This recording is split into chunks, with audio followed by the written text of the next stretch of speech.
नमो तस्स भगवतो अरहतो सम्मा सम्बुद्दस्स।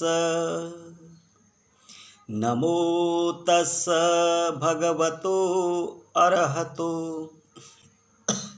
सम्मा सम्बुद्दस्स। नमो तस्स भगवतो अरहतो सम्मा सम्बुद्दस्स।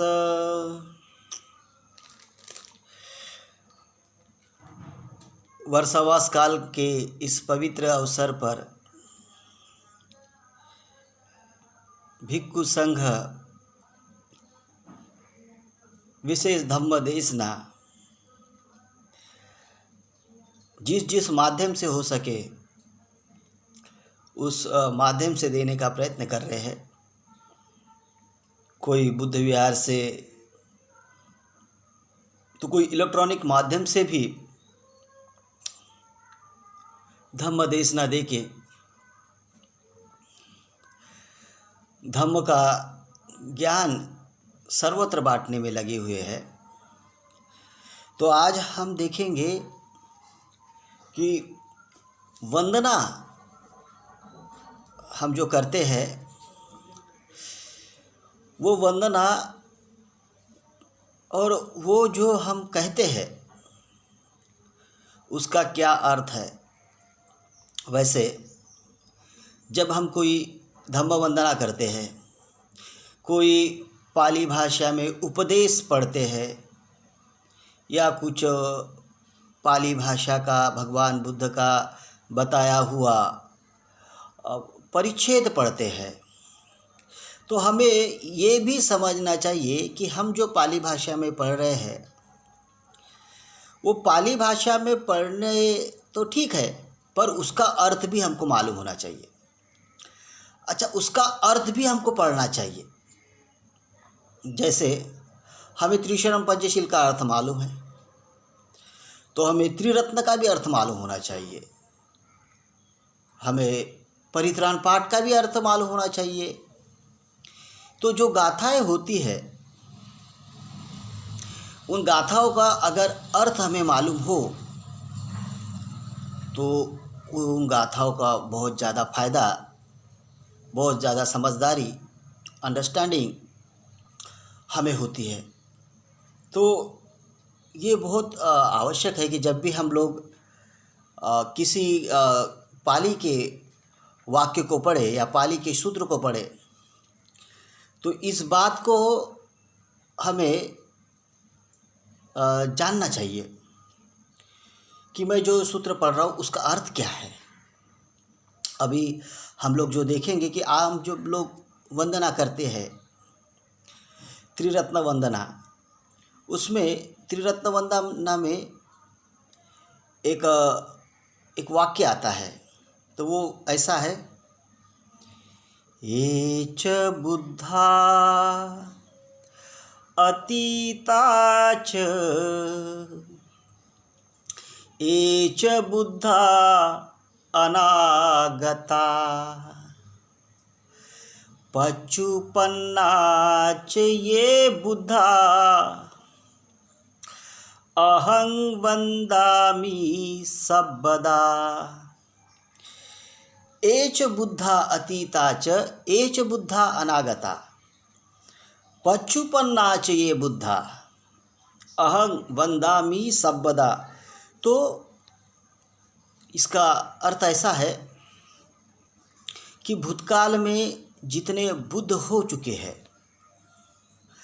वर्तमान में जो बुद्ध गुण से युक्त है और भविष्य में अनागत काल में जो बुद्ध होंगे उनको मैं सदैव वंदन करता हूँ, पंचांग प्रणाम करता हूँ। तो इस बात को समझने का प्रयास करेंगे कि 28 बुद्ध हो चुके हैं और भविष्य में भी बुद्ध होने वाले हैं। इसलिए हम 28 परितंग उन 28 बुद्धों को सदैव याद करते हैं। जब कोई विशेष दिन हो, पूर्णिमा हो, अमावस्या हो, अष्टमी हो, उस दिन हम 28 परितंग यानी 28 बुद्धों को याद करते हैं।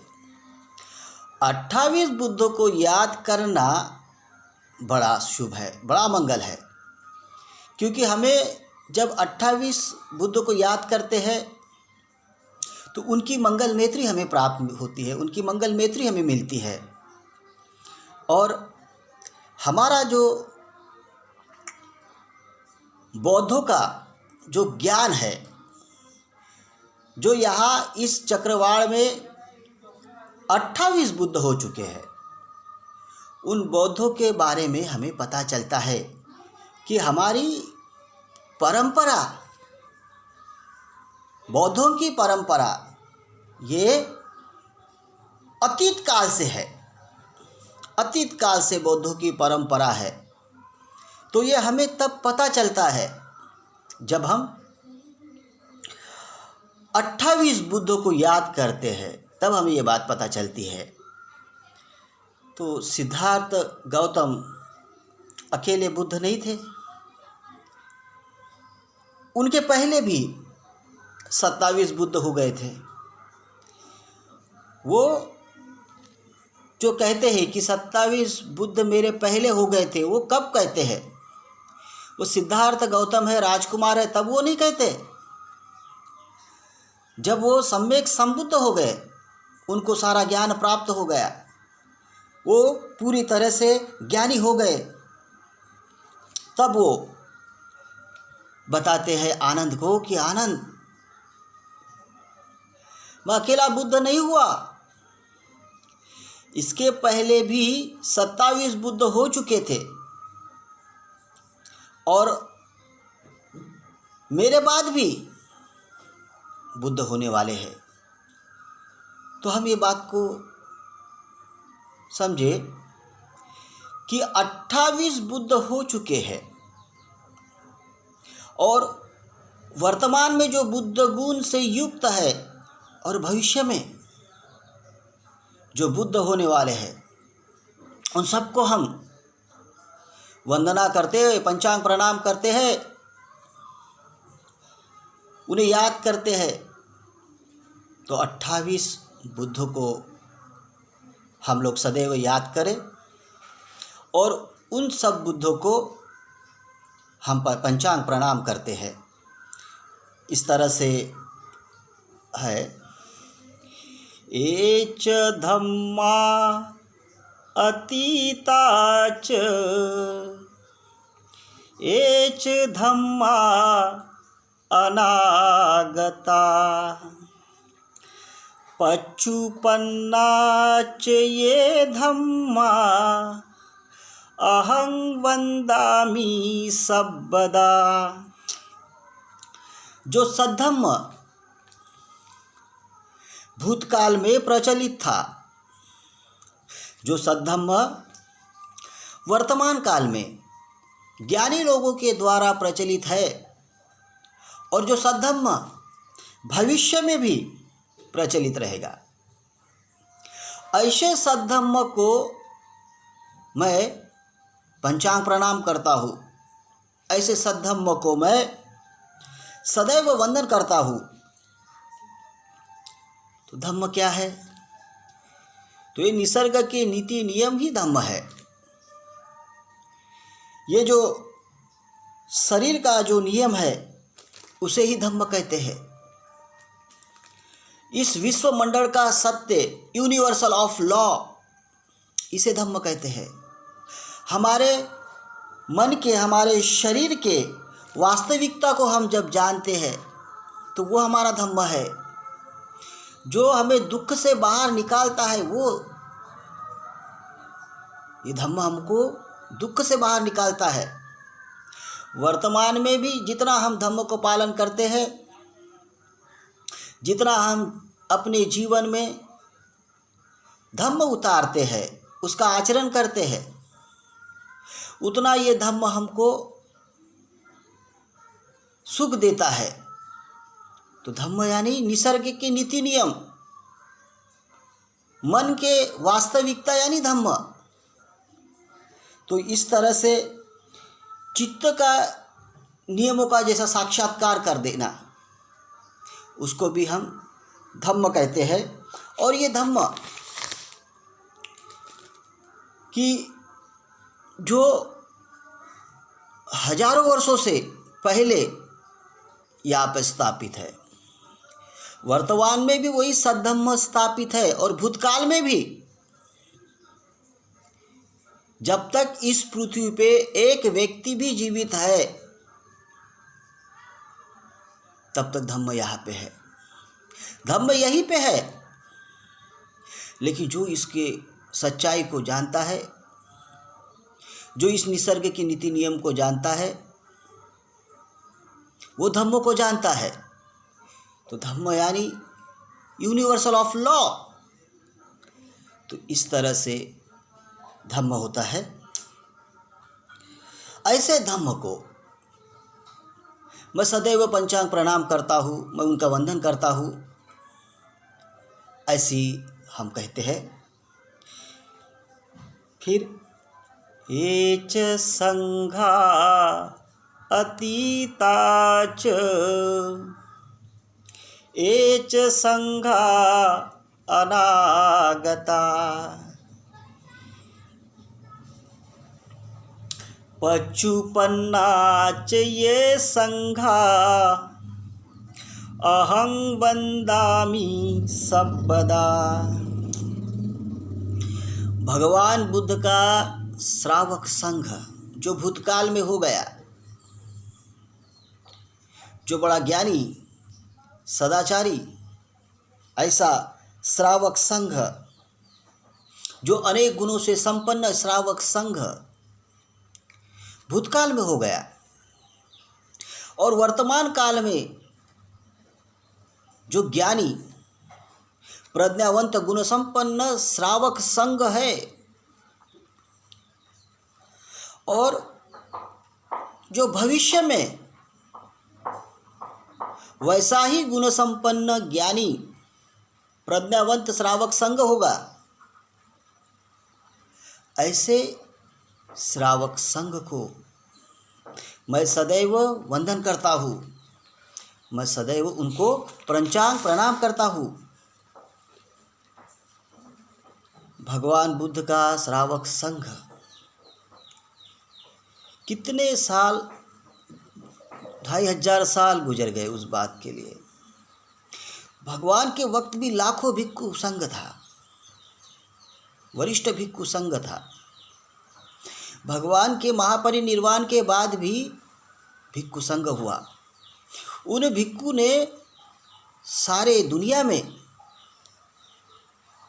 धम्म का प्रचार प्रसार किया। आज आप देख रहे हैं अनेक बौद्ध राष्ट्र, उनके पीछे भिक्खु संघ है। भिक्खु संघ ने ये बौद्ध राष्ट्र तैयार होने के लिए अपना प्रयत्न किया, अपनी ताकत लगाई, और बुद्ध शासन जहाँ वहाँ उन्होंने प्रस्थापित किया। आज अनेक देश बौद्ध राष्ट्र कहलाते हैं। तो इस 2500 साल के पहले भी, बुद्ध के महापरिनिर्वाण के पहले, बुद्ध के महापरिनिर्वाण के बाद भी भिक्खु संघ हुआ, जिन्होंने बहुत बड़ा कार्य किया। तथागत भगवान बुद्ध के वक्त हुआ ही हुआ। त्रिपिटका का निर्माण भिक्खु संघ ने किया। विनय पिटक, सुत्त पिटक, अभिधम्म पिटक, आज ये सारे जगत में बौद्ध धम्म फैल गया। और आज जो वर्तमान में भिक्खु संघ है, वो भी बड़ा ज्ञानी है, बड़ा प्रज्ञावान और गुण संपन्न ऐसा भिक्षु संघ है। आप देखिए नागपुर में आर्य सुरई ससाई जी भंते जी, नागार्जुन सुरई ससाई भंते जी, इनका कितना बड़ा काम है। अभी जो हमारे गुजर गए हमारे बीच में से सदानंद महाथेरो जी, कितना बड़ा उनका काम था। मुड़ावा के भंते जी, खेमधम भंते जी, कितना बड़ा काम है उनका। महापंत भंते जी नागपुर के, कितना बड़ा काम है उनका। मुंबई के राहुल बोधी महाथेरो भंते जी, विनय बोधी भंते जी, दिल्ली के आनंद महाथेरो भंते जी, उल्लासनगर के आनंद भंते जी, कितना बड़ा काम है इनका, कितना त्यागी भावना से इन्होंने काम किया है, ये तो दिख रहा है। लेकिन ऐसे भी भिक्षु भिक्षुनियाँ है, ऐसे भी उपासक उपासिका है जी, ये लोग बड़े कष्ट और परिश्रम से काम कर रहे हैं, लेकिन उनकी इन्फॉर्मेशन हमारे तक आती नहीं है, उनके बारे में हमें पता ही नहीं चलता है। लेकिन ये लोग बड़े कष्ट परिश्रम और त्यागी भावना से बुद्ध शासन को मजबूत करने में लगे हुए हैं। तो इनके काम को दखल अंदाज नहीं किया जा सकता, इनके काम को बड़ा सम्मान के साथ हम लोग देखते हैं।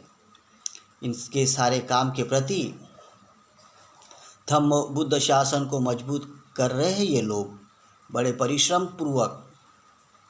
तो हम कृतार्थ है इनके काम से। और ये जो वर्तमान में भिक्षु संघ है, अनगिनत भिक्षु संघ है, बड़ा ज्ञानी है, बड़ा प्रज्ञावंत है, गुण संपन्न भिक्षु संघ है, अनेक गुणों से संपन्न है वो वर्तमान के भिक्षु संघ भी। और जो भविष्य में भिक्षु संघ होने वाला है, उपासक उपासिका संघ होने वाला है, तो हमारी उम्र तो 60 साल जिएंगे, 70 साल जिएंगे, 100 साल जिएंगे, लेकिन हमारे बाद भी कोई भिक्षु आएगा। वो भिक्षु वही बात बोलेगा जो हम बोल रहे हैं, वही बात बुद्ध के बारे में बताएगा, वो धम्म रत्न के बारे में बताएगा, संघ रत्न के बारे में ही बताएगा। वो आदमी को कैसे विकारों से मुक्त किया जाता है, वो उसके जीवन को कैसे सुधारा जाता है, कैसे आर्ट ऑफ लिविंग, जीवन जीने की कला सिखाई जाती है, वही वो सिखाएगा। तो ऐसा है कि उम्र तो मनुष्य की बड़ी छोटी है, वो तो कभी न कभी मरेगा, उसका मृत्यु निश्चित है, लेकिन भिक्षु कभी नहीं मरेगा। हम जाएंगे, दूसरा भिक्षु आएगा, वही बात बोलेगा जो हम बोलेंगे। हम भी बुद्ध के बारे में बताएंगे, धम्म के बारे में बताएंगे, संघ के बारे में बताएंगे, और जो भी कोई भिक्षु हमारे मृत्यु के बाद भी आएगा, वो भी यही बात बोलेगा, दूसरी कोई बात नहीं बोलेगा। तो भिक्षु को मरण नहीं है, उसका मृत्यु नहीं है। तो हम लोग जो अतीत काल में भिक्षु संघ हो गया, अतीत काल में जो भिक्षु संघ हो गया भूतकाल में, उन भिक्षु संघ को पंचांग प्रणाम करते हैं। जो आज वर्तमान में बड़े त्यागी भावना से गुण संपन्न युक्त भिक्षु संघ धम्म को मजबूत करने में, बुद्ध शासन को मजबूत करने में लगे हैं, इस सद्धम्म को फैलाने में लगे हैं, उन सबको पंचांग प्रणाम करते हैं। और जो भिक्षु संघ हमारे नहीं रहने के बावजूद ये आने वाला है, और वो भी उस वैसे ही जिएगा त्यागी भावना से, वैसे ही धम्म का प्रचार प्रसार करने के लिए कष्ट परिश्रम करेगा। उस भिक्षु संघ को भी हम वंदन करते हैं। वो जो उपासक उपासिका होंगी, जो धम्म के रास्ते पे चलेगी, हम उनको भी प्रणाम करते हैं। तो इस तरह से कि ये सारे भिक्षु संघ को हम लोग सदैव पंचांग प्रणाम करते हैं, सदैव उनकी वंदना करते हैं। फिर यो सन्निसिन्नो वरबोधि मूले मारं ससेनं महती विजेत्वा संबोधिमागच्छि अनन्तर्यानो लोकोत्तमोतं पनमामि बुद्धं। जिस बोधि वृक्ष के नीचे ध्यानस्थ बैठ के तथागत भगवान बुद्ध ने, सिद्धार्थ गौतम ने वो मार सेना को हराया, मार सेना को पराजित करके बुद्धत्व प्राप्त किया और अनंत ज्ञानी हो गए, देव और मनुष्य के शास्ता हो गए, सम्यक संबुद्ध हो गए। उन तथागत भगवान बुद्ध को हम सदैव वंदन करते हैं, सदैव उनको पंचांग प्रणाम करते हैं। सिद्धार्थ गौतम, बोधिसत्व सिद्धार्थ गौतम जब ध्यान करने के लिए ध्यानस्थ अवस्था में पूर्णिमा की रात को बोधि वृक्ष के नीचे बैठे, उस वक़्त मार ने उनके ऊपर हमला कर दिया। मार ने हमला किया लेकिन वो विचलित नहीं हुए, मार को पराजित किया और सम्यक संबुद्ध हो गए। अनंत ज्ञान उनके प्राप्त हुआ, अनंत ज्ञान उनको धनी हो गए। वो सारी बातें जानते थे, भूतकाल की, वर्तमान की, भविष्य की, सम्यक संबुद्ध ज्ञानी। इसलिए उन्हें मनुष्य का और देवों का शास्ता कहा गया, शिक्षक कहा गया। ऐसे भगवान बुद्ध जिन्होंने धम्म को प्रकाशित किया, इतना महान धम्म, ये सद्धम्म हमको दिया, बड़ा परिश्रम करके, बड़ा कठिन तपश्चर्या करके, बड़ा त्याग करके उन्होंने ये महान सद्धम्म हमें दिया। आज दुनिया भर में इस सद्धम्म को मानने वाले करोड़ों करोड़ों लोग हैं दुनिया भर में। परम पूज्य बोधिसत्व डॉक्टर बाबा साहब आम्बेडकर, इन्होंने फिर से बुद्ध धम्म का रास्ता हमें बताया। उनके प्रति हम कृतज्ञता व्यक्त करते हैं कि बाबा साहब आम्बेडकर ने हमको ये बुद्ध धम्म दिया, बुद्ध धम्म का रास्ता दिखाया, हमें वारसा दिया, बुद्ध धम्म का, संघ का वारसा दिए है। वैसे परम पूज्य बोधिसत्व डॉक्टर बाबा साहब आम्बेडकर के प्रति भी हम कृतज्ञता व्यक्त करते कि वो नहीं होते तो हम लोग अभी भी अंधेरे में ही चलते रहते, लेकिन उनके होने से प्रकाश क्या होता है ये समझ में आ गया। प्रकाश के रास्ते में चल के आज हजारों लोग, कोटि कोटि लोग, सारा अखिल भारतीय समाज, इनका जीवन सार्थक हो गया। तो ऐसे भगवान बुद्ध, बोधिसत्व डॉक्टर बाबा साहब आम्बेडकर जी को हम पंचांग प्रणाम करते हैं कि आज ये सुप्रीम धम्म हमें मिला। आज हम लोग इस बुद्ध धम्म को अपने जीवन में उतारने का पूरा प्रयास कर रहे हैं। ये बुद्ध शासन को मजबूत करने के लिए हम भी अपना योगदान दे रहे हैं। तो सारे उपासक उपासिकाओं, आप सभी के प्रति हम भिक्खु संघ मंगल मैत्री करते हैं कि आप सबका सुख शांति हो मिले, आपके परिवार को सुख शांति मिले, निरोगत्व आपको मिले, आप सर्व आपत्ति विपत्ति से मुक्त हो, आपका मंगल हो, आपका कल्याण हो।